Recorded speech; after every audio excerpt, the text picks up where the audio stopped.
Hola, me llamo Agustín Urreta Vizcaya y soy el director pedagógico de Salesianos Urnieta. Si has visto el vídeo de presentación, te habrás dado cuenta que aparecían alumnos que en la actualidad están en nuestro centro y también antiguos alumnos que en su día pasaron por el centro y hoy en día trabajan en la sanidad o en la empresa privada, en educación, etc. Aquellos alumnos, cuando empezaron en nuestro centro, vinieron con unos sueños, unos objetivos, unos deseos. Y hoy para nosotros es muy gratificante ver que han hecho realidad esos sueños y esos deseos.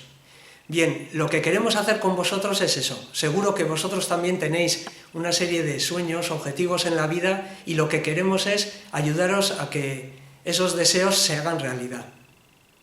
Mirad, en esta presentación lo que vamos a hacer es hablar de lo que nos caracteriza como centro, aquellos aspectos que nos diferencian con respecto a otros centros.